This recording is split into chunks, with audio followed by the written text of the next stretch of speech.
Today is the day for some news commentary. Maybe you can sit back and grab a coffee for this one. Recently, there's been some news on Twitter about a guy that decided to let people know what he really thinks. It's the CEO of Tripwire Interactive, John Gibson, and on Twitter, he decided to tweet about his important thoughts supporting the Texas law banning abortions beyond 6 weeks. You might have heard about Tripwire Interactive. They're the same team that brought us popular titles like Killing Floor 2 and Maneater. Yeah, I haven't heard about those either. Now, something to note here is that Tripwire Interactive is actually based in Roswell, Georgia. And that's pretty important, but I'll circle back to that later. The CEO of Tripwire Interactive, John Gibson, says, and I quote, "Proud of US Supreme Court affirming the Texas law banning abortion for babies with a heartbeat. As an entertainer, I don't get political often, yet with so many vocal peers on the other side of this issue, I felt it was important to go on the record as a pro-life game developer." I didn't know about or have heard of this guy until now. It's like he basically decided to do this to his career. Now, I know a lot of you haven't been paying any attention to me at all. So you want to hear something that'll absolutely tank my entire career? You guys want to hear that? Are you guys ready? Well, here's a message to all the women out there.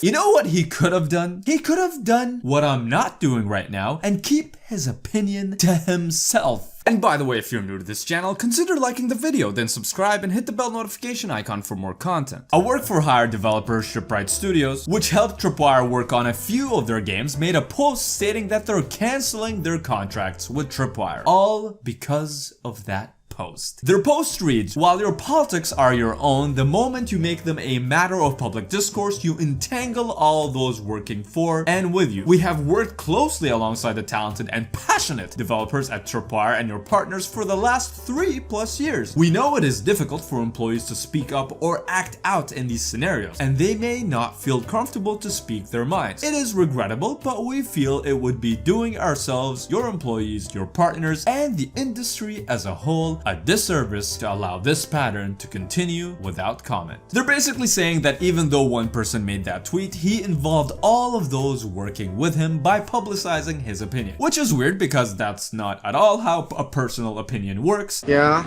well, you know, that's just like your opinion, man. But I can understand that from a PR perspective, they felt that that was the right move. All of this just because of this one dumb tweet. I like how he just had to add at the end of his post, "It's important to go on the record as a pro-life game developer." Can someone add a John Gibson to the massive list of pro-life video game developers? Someone please add him to a top 10 list of best pro-life game developers. What surprises me so much about this is that he decided to post this on Twitter. He didn't talk about it in a podcast where maybe the majority of people that listen to that podcast have a similar mindset, or on a YouTube video under a channel with maybe a very specific kind of audience. No, he just had to do it on Twitter. Do you know what Twitter is like? It's everything wrong with society in one app. Look, I think it's pretty clear this guy ain't the brightest bulb in town, you know what I'm saying? He's not the sharpest tool in this shit. He's dumb. He's a dumbass, is what I'm saying. But I think it's a tad extreme that the guy ended up losing his job over a dumb tweet. Yes, he's an idiot. Yes, a lot of people don't agree with him at all, and probably so do the other 100+ employees in the studio that he works in. Or do they?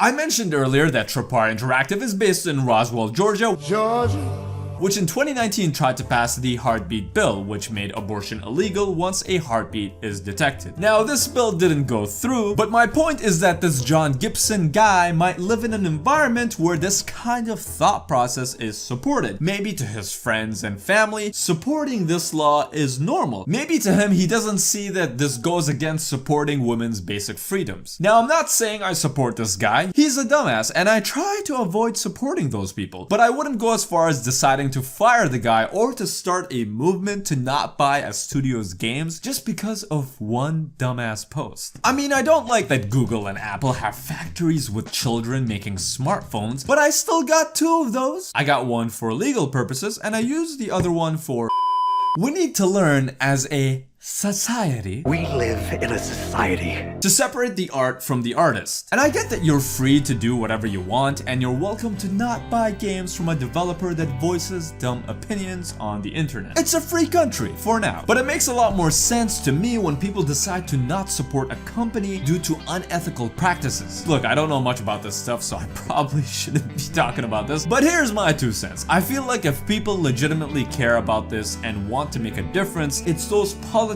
in Texas that they're gonna want to target, not some idiot on Twitter. What do you guys think of this whole controversy? Do you guys think he deserved to lose his job? By the way, if you do think that, that's totally fine. Just let me know why in the comment section below. Thank you guys for watching, and I'll see you in the next video. Peace out.